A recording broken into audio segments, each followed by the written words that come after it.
Assalamualaikum anak-anak yang soleh dan solihah. Apa kabarnya hari ini? Semoga tetap sehat ya.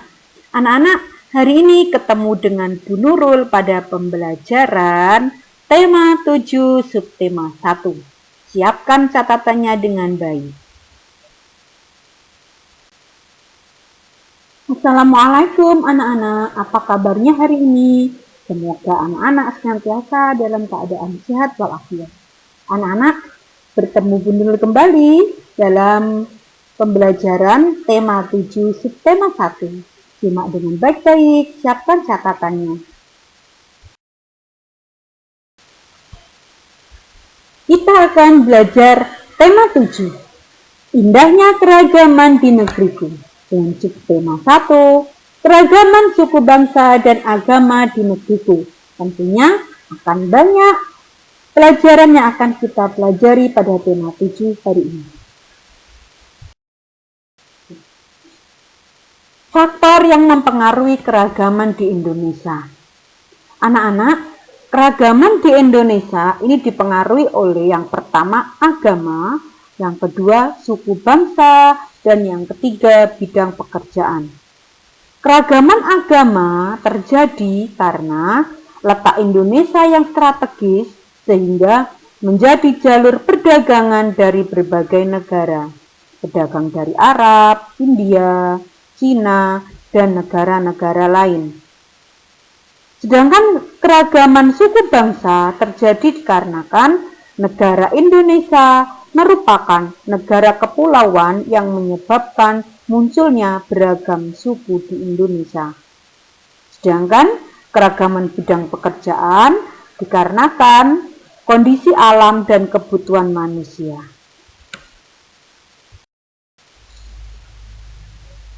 Anak-anak, dikarenakan banyaknya keragaman di Indonesia, maka kita harus menghormati keragaman yang ada di Indonesia. Bagaimana caranya? Yang pertama, mau berteman tanpa membeda-bedakan agama dan suku bangsa. Baik itu dari suku Jawa, suku Sunda, suku Betawi, suku Asmat, dan lain sebagainya. Yang kedua, menghormati teman yang sedang beribadah, seperti tidak mengobrol di dekat teman yang sedang beribadah, tidak mengganggu teman yang sedang beribadah. Toleransi terhadap teman yang berbeda agama. Yang ketiga, tidak mengganggu atau mengejek teman yang memiliki logat bahasa yang berbeda atau fisik yang berbeda dengan kita. Baik dari rambut keriting, lurus, ataupun dari warna kulit, tidak boleh saling mengejek. Yang keempat, menghormati setiap pekerjaan yang kita temui. Karena pada intinya, semua pekerjaan adalah mulia.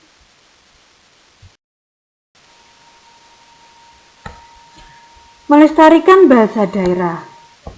Bagaimana cara melestarikan bahasa daerah? Anak-anak, seperti yang kita tahu, manusia merupakan makhluk sosial yang membutuhkan orang lain. Saat berinteraksi dengan orang lain, tentunya dibutuhkan bahasa untuk berkomunikasi. Meskipun bahasa Indonesia adalah sebagai bahasa pemersatu, negara Indonesia juga mempunyai beragam bahasa daerah. Sebuah keragaman patut kita banggakan dan lestarikan karena itu adalah kekayaan bangsa Indonesia. Bagaimana cara atau sikap melestarikan bahasa daerah? Yang pertama, kita harus bangga saat menggunakan bahasa daerah. Yang kedua, menghargai teman yang sedang menggunakan bahasa daerah. Yang ketiga, mau mempelajari bahasa daerah lain sehingga kita memiliki kemampuan berbahasa daerah dari daerah lain. Yang keempat, tidak menghina bahasa daerah lain. Paham anak-anak ya?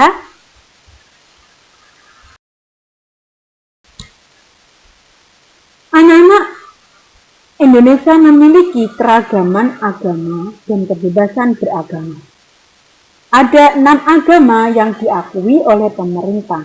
Apa saja? Yang pertama ada agama Islam, agama Kristen, agama Katolik, agama Hindu, agama Buddha, dan agama Konghucu. Masing-masing agama memiliki kitab suci, tempat ibadah, dan hari raya masing-masing. Tentunya kita sangat toleransi terhadap keberagaman agama di Indonesia.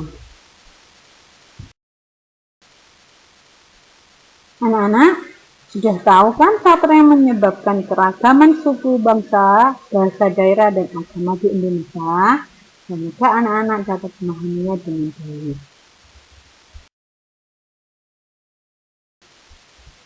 Anak-anak, keragaman suku di Indonesia ini tersebar mulai dari Pulau Sumatera sampai Papua. Pulau Sumatera terdapat suku bangsa diantaranya ada Gayo yang berada di Aceh, Batak Karo di Sumatera Utara, Minangkabau di Sumatera Barat, Anak Dalam ada di Jambi, dan lain sebagainya.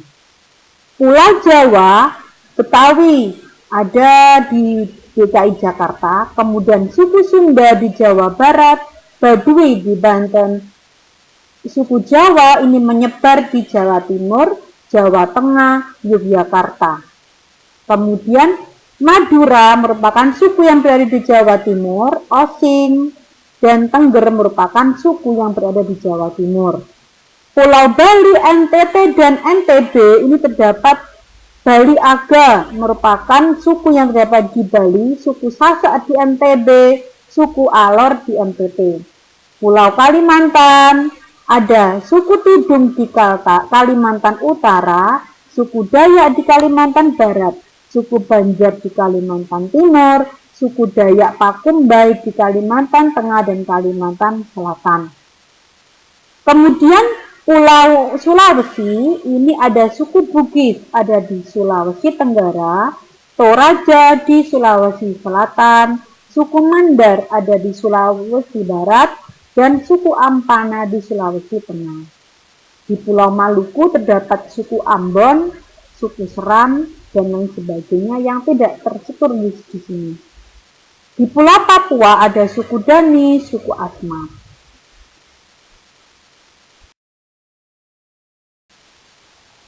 Anak-anak, coba perhatikan gambar yang ada pada slide.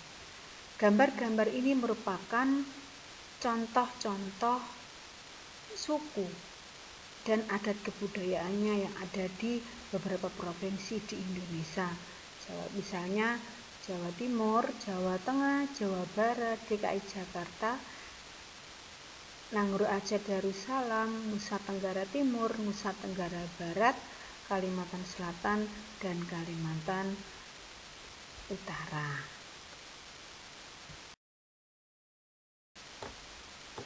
Gambar berikut ini juga masih sama ya, yaitu gambar suku dengan pakaian adat dan kebudayaannya yang ada di beberapa provinsi, misalnya Kalimantan Timur, Bali, Bengkulu, Sulawesi Utara, Sumatera Utara, dan juga ada beberapa gambar suku yang ada di beberapa wilayah Indonesia, yaitu suku Bugis, suku Asmat, suku Baduy, dan suku Minangkabau.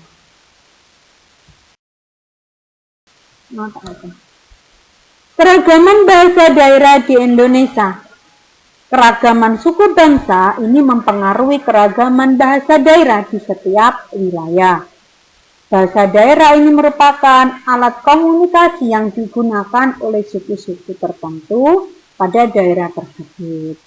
Setiap suku bangsa memiliki logat dan dialek khas yang membedakan dengan suku lain. Misalnya, suku Jawa dialeknya sangat berbeda dengan suku Batak. Sunda dialeknya juga berbeda, logat dan dialeknya berbeda dengan Betawi. Anak-anak, di bawah ini terdapat tabel beberapa pulau di Indonesia. Ini adalah pulau besar. Yang pertama ada Sumatera, bahasa daerah yang digunakan ada bahasa daerah Aceh, Batak, Melayu, Jambi, Mentawai, dan Lampung. Suku Jawa bahasa daerah yang digunakan Betawi di DKI, Sunda bahasa daerah Jawa Barat, Baduy bahasa daerah Banten, Jawa ini bahasa daerah yang digunakan di Jawa Tengah, Jawa Timur, Yogyakarta. Madura bahasa daerah digunakan di Pulau Madura, dan Osing ini bahasa yang digunakan di suku Osing. Papua bahasa daerah yang digunakan adalah Asma dan Dadu. Nusa Tenggara ini ada bahasa daerah Sasak yang digunakan di NTB dan Sumbawa di NTT. Di Kalimantan ada bahasa daerah yang digunakan adalah Bahau, Tayan, dan Banjar. Di Sulawesi bahasa daerah yang digunakan Bugis, Bobongko, Budong-budong, dan Batul. Sedangkan di Maluku ada bahasa daerah Ambelau, Babar, dan Buru. Tentunya masih banyak lagi bahasa daerah yang digunakan di provinsi-provinsi yang lainnya. Anak-anak, setelah kita mempelajari keragaman suku, bahasa daerah, dan agama, adakah kata-kata sulit yang kalian temukan dalam pembelajaran tersebut? Bisa dicatat ya, kita cari maknanya bersama-sama. Setelah kita mempelajari tentang keragaman di Indonesia, ada beberapa kata sulit yang kita temukan. Yang pertama, adat istiadat. Apa itu? Aturan atau tata kelakuan yang dihormati dan dipatuhi masyarakat secara turun-temurun.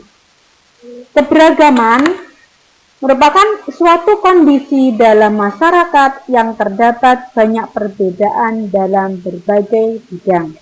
Kemudian, suku bangsa merupakan kesatuan sosial yang dapat dibedakan dari kesatuan sosial lain berdasarkan akan identitas perbedaan kebudayaan. Yang keempat, agama merupakan sistem yang mengatur tata keimanan dan peribadatan manusia kepada Tuhannya masing-masing. Kemudian pulau. Pulau merupakan tanah atau daratan yang dikelilingi air laut, sungai, atau danau. Mencari arti kata sulit dalam teks non-fiksi. Caranya yang pertama, siapkan kamus KBBI, Kamus Besar Bahasa Indonesia. Kemudian langkah kedua, mencari arti kata dalam kamus dan contohnya. Kemudian setelah kita mencari arti kata dalam kamus, menentukan kata dasar dari kata yang dicari, menentukan huruf pertama dari kata tersebut, mencari kata yang sesuai dengan urutan huruf dalam kamus, kemudian mencari arti kata yang sesuai di bawah arti kata dasarnya. Di bawah ini adalah contohnya. Menemukan informasi dan ide pokok dalam teks. Anak-anak, perhatikan bacaan berikut ini. Ada 2 paragraf bacaan yang berjudul Suku Bangsa di Indonesia. Sejak dahulu kala bangsa Indonesia hidup dalam keragaman. Kalimat Bhinneka Tunggal Ika pada lambang negara Garuda Pancasila bukan cuma slogan. Penduduk Indonesia terdiri atas beragam suku bangsa, agama, bahasa, adat, dan budaya, tetapi semua hidup rukun berdampingan. Berdasarkan hasil sensus Badan Pusat Statistik atau BPS tahun 2010, bangsa Indonesia terdiri atas 1.331 suku. Berdasarkan sensus itu pula, suku bangsa terbesar adalah suku Jawa yang meliputi 40,2% dari penduduk Indonesia. Suku Jawa merupakan gabungan dari suku Jawa Osing, Tengger, Samin, Bawean, Naga, dan suku-suku lain di Pulau Jawa. Suku yang paling sedikit jumlahnya adalah suku Nias. Anak-anak perhatikan mana yang termasuk dalam ide pokok pada bacaan tersebut. Anak-anak, dari bacaan tersebut, mari kita tentukan ide pokok paragraf. Paragraf 1. Ide pokoknya adalah sejak dahulu kala bangsa Indonesia hidup dalam keragaman. Paragraf 2, ide pokoknya berdasarkan hasil sensus Badan Statistik atau BPS tahun 2010, bangsa Indonesia terdiri atas 1.331 suku. Anak-anak, informasi penting dalam teks apa saja? Yang pertama, sejak dahulu bangsa Indonesia hidup dalam keragaman. Yang kedua, penduduk Indonesia terdiri atas beragam suku, bangsa, agama, bahasa, adat, dan budaya. Yang ketiga, berdasarkan hasil sensus penduduk Badan Statistik atau BPS tahun 2010, bangsa Indonesia terdiri atas 1.331 suku. Informasi yang keempat, suku bangsa terbesar adalah suku Jawa yang meliputi 40,2% dari penduduk Indonesia.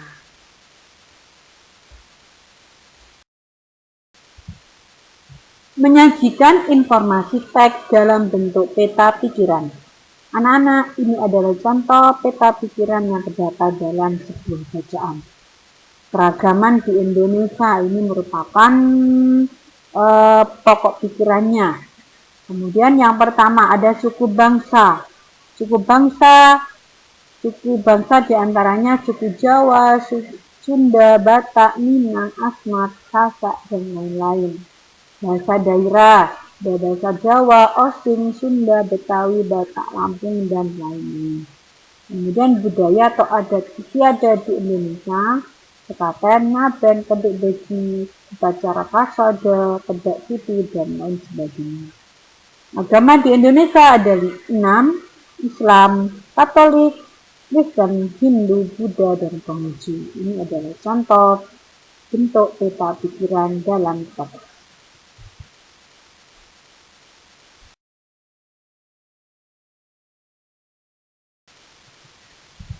Anak-anak, demikian pembelajaran hari ini. Terima kasih atas perhatiannya. Semoga bermanfaat bagi anak-anak semua. Tetap jaga kesehatan, pakai masker, dan stay at home. Assalamualaikum warahmatullahi wabarakatuh.